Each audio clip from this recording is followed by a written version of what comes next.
You all here in the middle of a Friday, prior to the inauguration and the post things that happened in our country. Um, uh,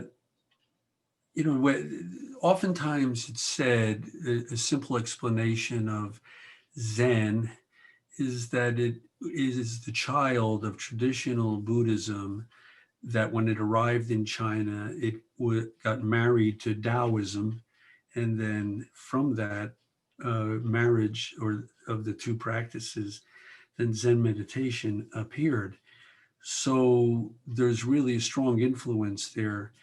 And to this day, I guess it was like kind of a good way to go, because even today, Catholicism has a strong voodoo influence in countries like Brazil into the Catholic Mass. So they don't actually practice voodoo, but there's certain views and things that are said and accepted within the framework of the churches there that embrace their cultural history, is probably the best way to say it.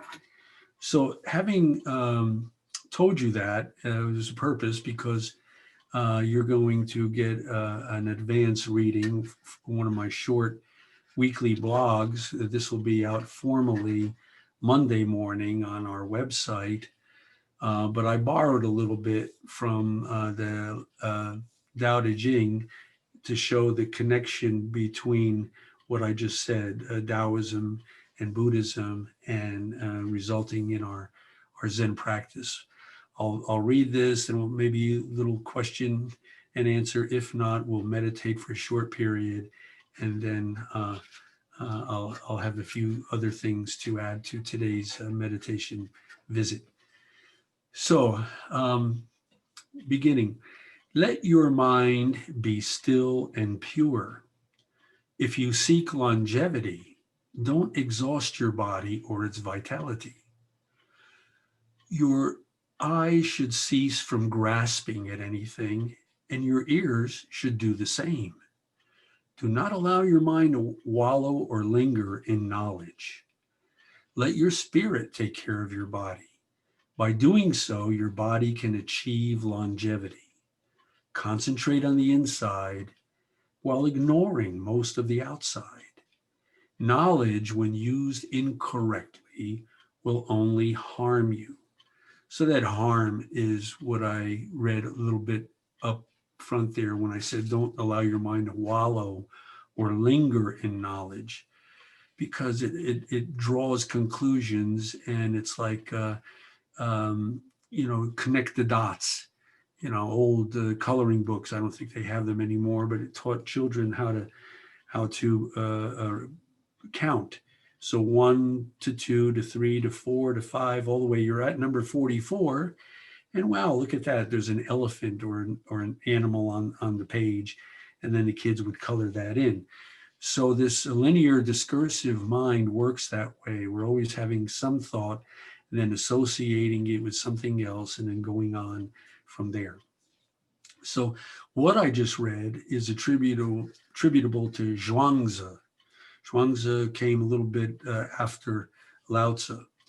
And to corroborate that, I do have a quote from the Tao Te Ching that comes from Stephen Mitchell as the translator. But and it says, in the pursuit of knowledge, every day something is added. In the practice of the Tao, every day something is dropped. Less and less do you need to force things, until finally you arrive at non-action. When nothing is done, nothing is left undone. True mastery can be gained by letting things go their own way. It cannot be gained by interfering. So emptying your mind, this is me now, emptying your mind and keeping yourself innocent of drawing conclusions from circumstances as they arrive in your purview is not a petition to ignorance. Quite the contrary, wisdom can only spring forth from a calm and tranquil, not moving center. To this end, Taoists often use the expression wu wei. And in that translation from Stephen Mitchell, wu wei is basically this idea of less and less do you need to force things.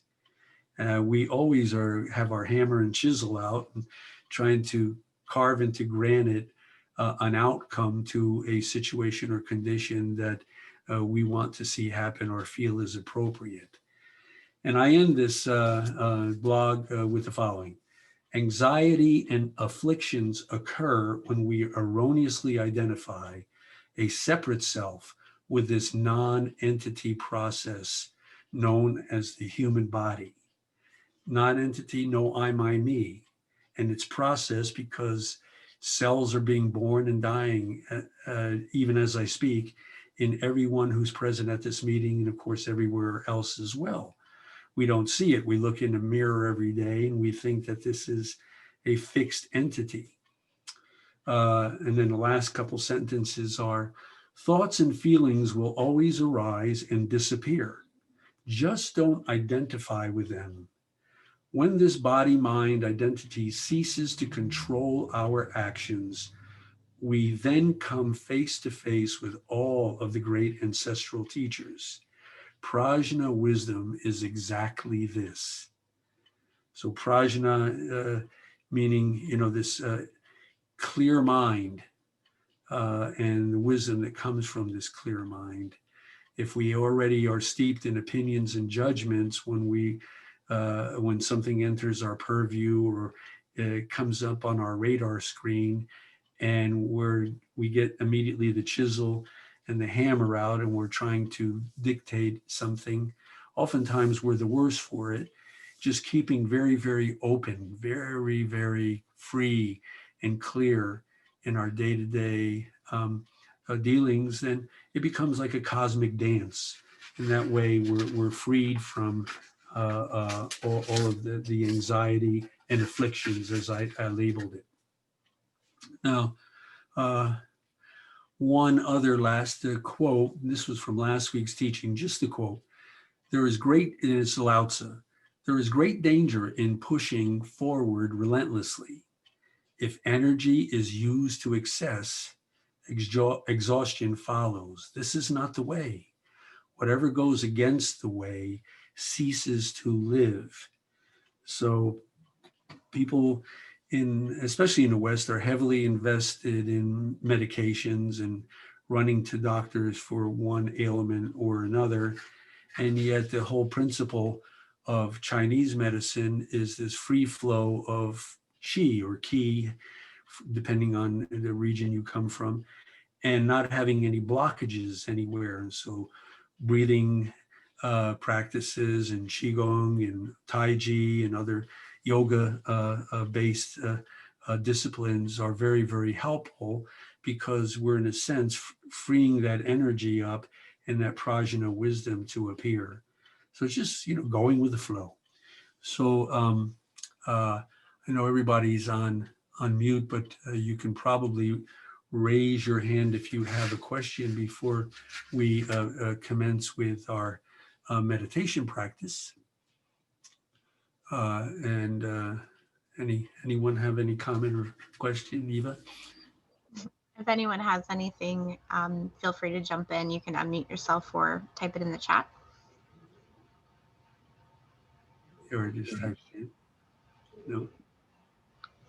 I think everyone might be good right now. So maybe okay. Everybody, like my teacher used to say, Zen Master Sung San, oh, okay, good, no question. Everybody already enlightenment mind. So he was happy, and sometimes he would even go as far as to smile and say, now rest mind is possible, meaning he doesn't have to, do any kind of back and forth with someone who's completely married to an idea of how their life is transferring and working at that particular moment. So I will.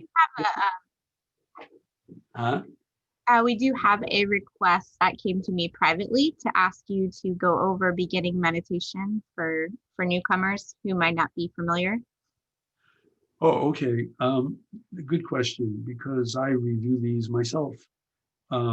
It gives your mind a job, and when you give your mind a job, there's where your attention lies. So it doesn't matter whether you're sitting in a full lotus position or on what they call a seiza bench, where you're basically kneeling on the floor, or sitting in a chair. All three are equal. They're equal when we get a tripod happening. So if you do sit in a chair, don't lean back to the back of the chair and have your back resting, because that's also then inhibits this chi flow. And the tripod is having both feet on the floor, and of course your butt is sitting on the chair. So there's your tripod. If you're sitting on a cushion in formal meditation, the legs are crossed and both knees are touching the cushion, and your backside is on one of the on a higher cushion. So your knees are on the mat and you're sitting up on a cushion. You're leaning forward a little bit. And that leaning forward is important. Why is it important? Because if we lean backwards, it may feel more comfortable. But when we just not only lean forward like you're dozing off, leaning forward, but just arch your back a little bit and let your butt sort of be in the opposite direction. So there's a little arch in there. By doing that, you're freeing up your diaphragm, and that's where you want to focus your attention on your breath. Slow breathe in, slow breathe out. Your nose and navel should be in a straight line if it's possible. You don't have a cold or something. Then breathe in through your nose and into that area, into this, it's called Hara in Japan and Dantian in China and Tonjan in Korea, many names for the same place. So we slow breathe into there, maybe to the count of 3 or 4. And whatever count we breathe in, double that for the exhalation. Exhalation is very important for a couple reasons. Mainly what we're also doing is freeing all the carbon dioxide in our body and bringing energy to the trillions of cells that we have in our body.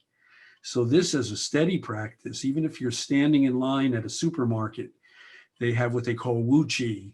Wu chi is meaning that your feet are shoulder length apart, your arms are hanging loosely by your side, and you're breathing into that area. No one knows you're doing anything but just waiting your turn to pay for your groceries. So that's important that we exercise this wonderful practice 24/7 if possible. So doing the breath, also do a little body scan. And that body scan could entail like feeling, if you imagine like a top of your head, like this little circular energy, you'll find this frontal lobe up here that is one of the chakras. Just imagine that, in your mind. And, this chi energy floating, you'll find it. It's different for everyone to some extent, but it's located here. And then allow that energy to come down through your head, the back of your throat, and into the body, and connect in a way to this diaphragm area. So when we're breathing in through the nose, we're actually following that pattern, and the air, that's the pipe that brings the air down into the abdominal area, your diaphragm, and then exhale that way. Also, it'll just come up and then exhale through the nose. So physiologically, you're doing that. Psychologically, you're also giving your mind this little job to do, because no doubt, and it's normal, thoughts will appear. It's okay. That's normal functioning of a human being, is to have thoughts. It's just when we invite them in and serve the thoughts tea and engage in this whole linear discursive process that we go into our mental movie.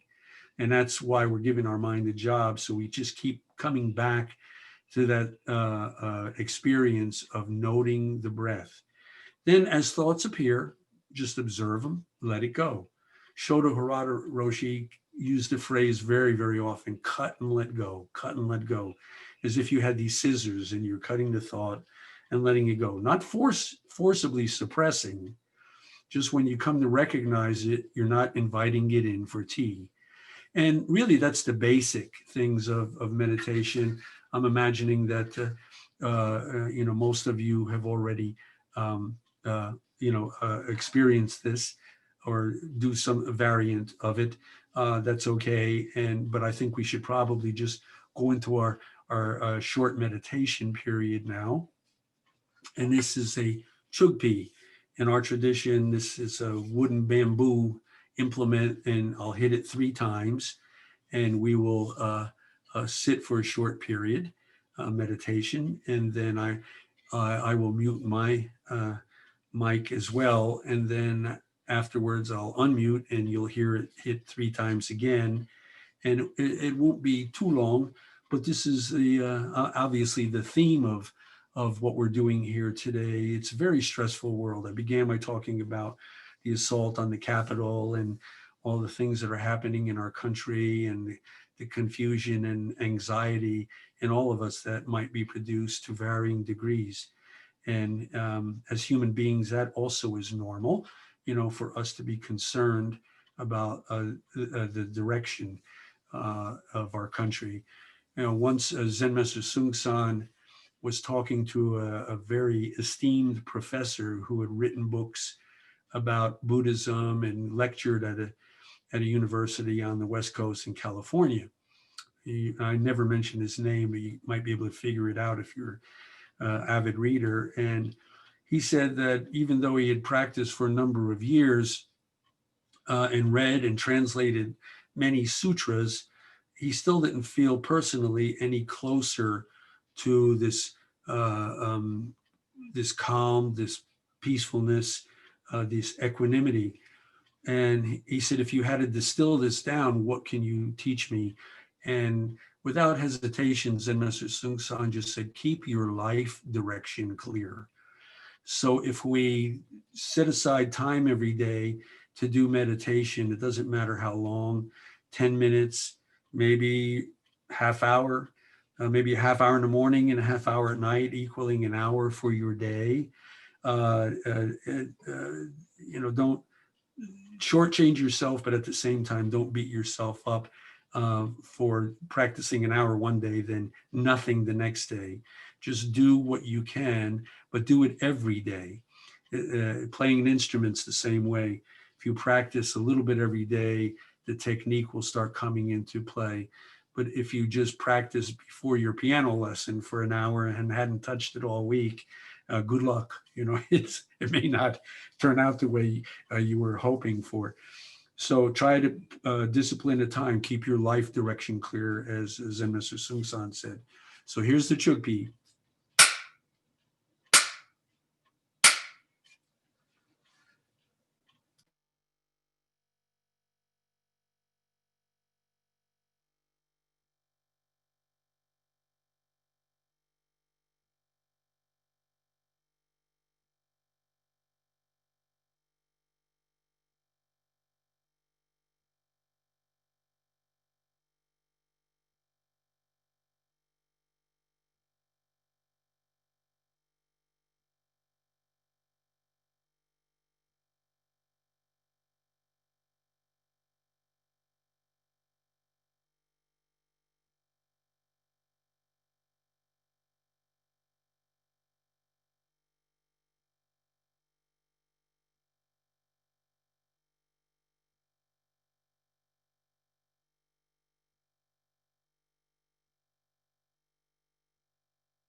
Very good.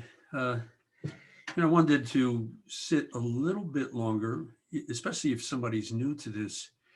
Sometimes we do 20, that was just a little over 20, 22, 23 minutes. Because, it's like, the old adage that's often used in Zen practice, they say that the moon will reflect itself in calm water. And even if it's a little bit of water in the palm of your hand, but it settles, it'll reflect the moon. Larger body of water, a pond or a lake, or even the ocean, of course, would reflect the moon.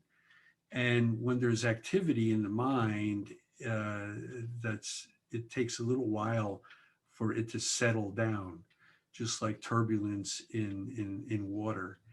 And so you're able to see clearly through to the bottom. And then again, non-judgmentally, not liking one thought, weighing thoughts. This one was a wonderful spiritual kind of feeling that I had, or as opposed to maybe some toxic thought that appeared from some experience either recently or maybe surfaced from some experience that you had earlier in your life.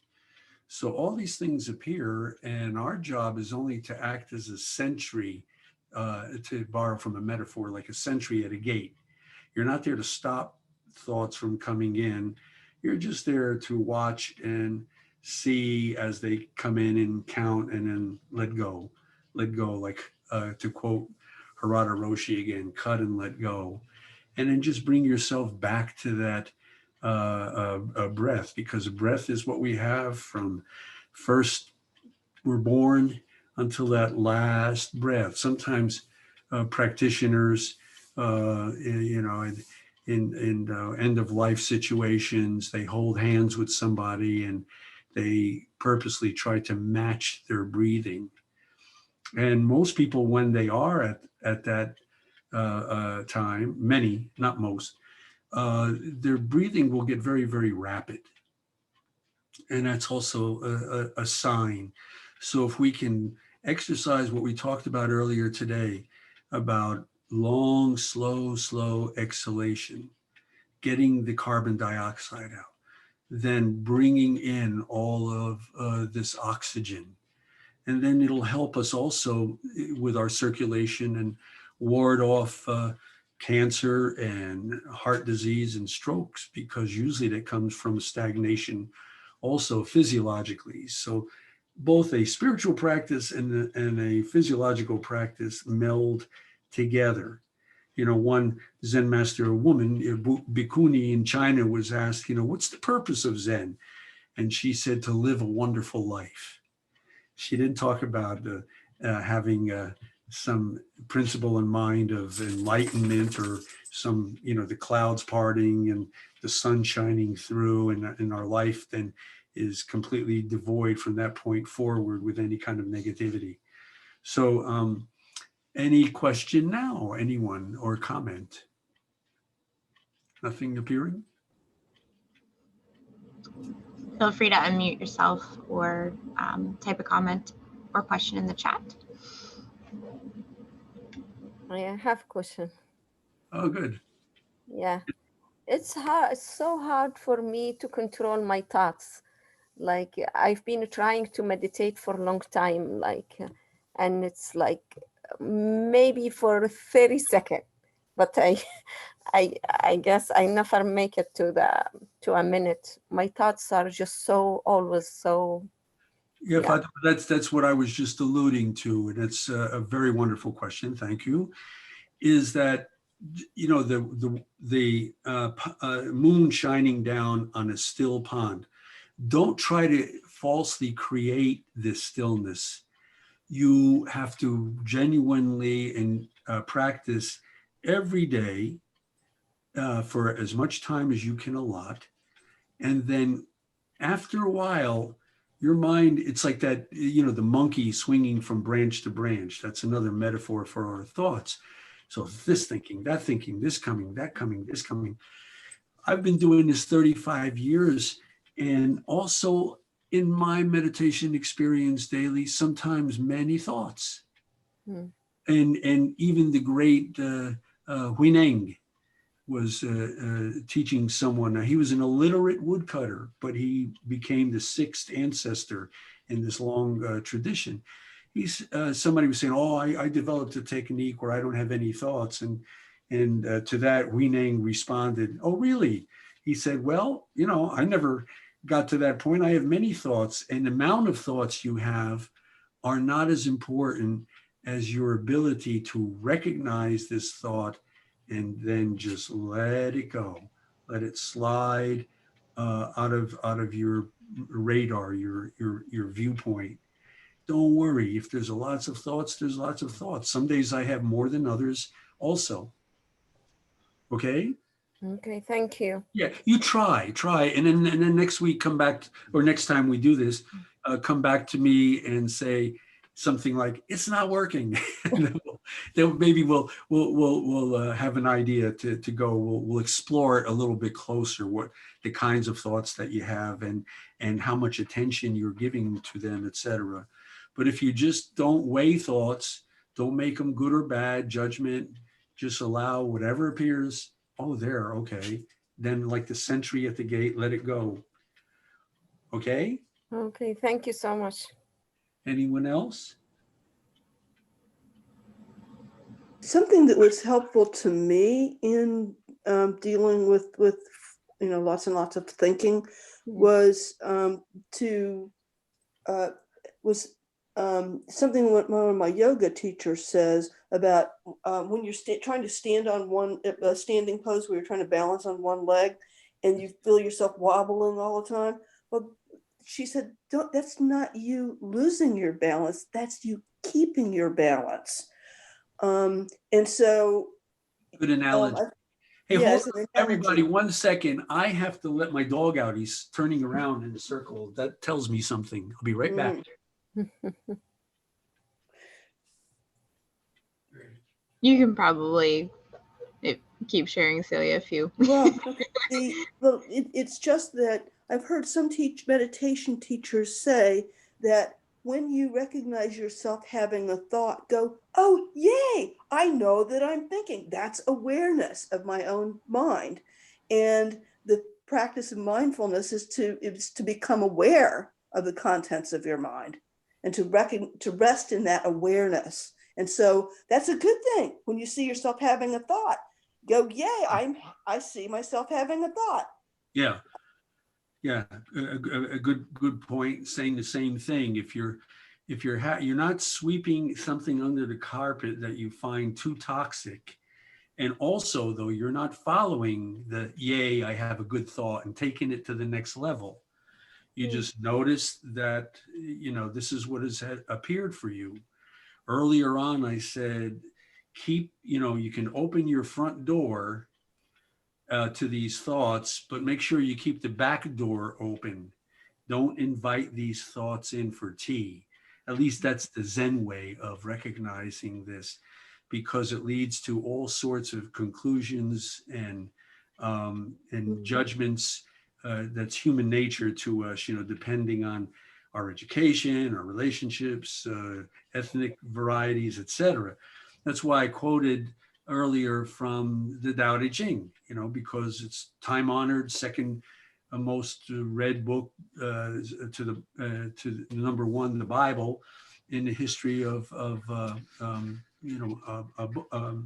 books. So,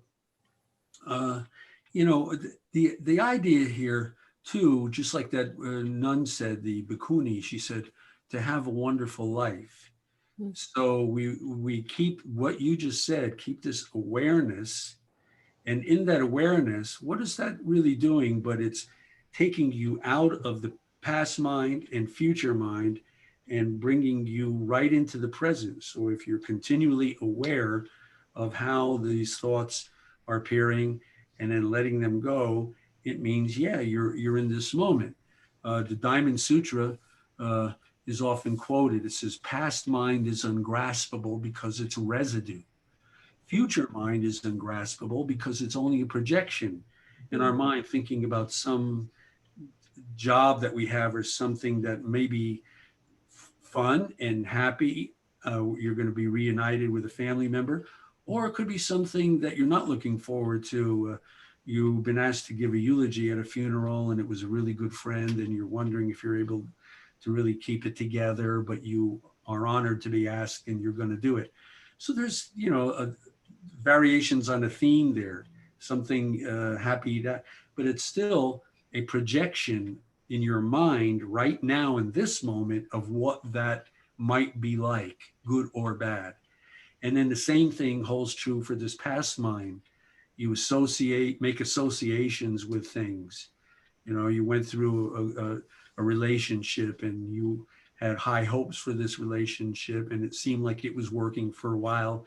And then, in the end, it didn't. And you lament all the factors that were involved, and you rehash them and somehow often blame yourself for, having some misgiving that really wasn't your fault, because it really wasn't sort of meant to be. So we have to flow with this. That's all. The only choice we really have in life is to flow with the energy and try to not lose that still body, still breath, still mind. Thank you. Anyone else have a question? Otherwise, we will thank everybody for coming today. We usually try to keep this for about an hour, so if it went long, somebody say, oh, I don't have time today, I'll catch them next time because I have an appointment. So by doing our hour kind of parens around this, I think then everybody's wanting to come back.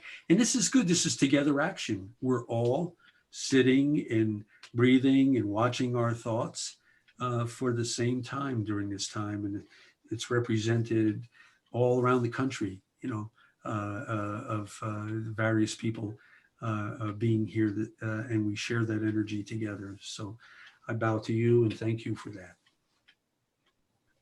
Thank you. Thank you. Anyone have any final questions or comments before we end the call?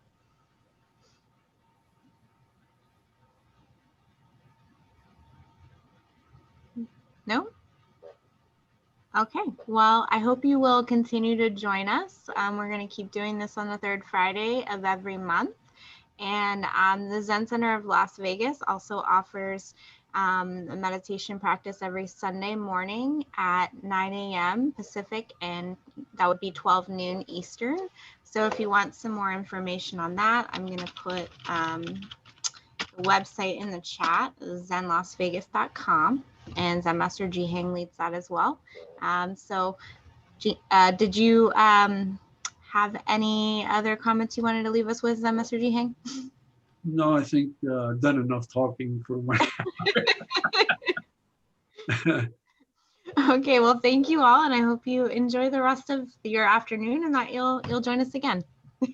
Thanks. Thank you.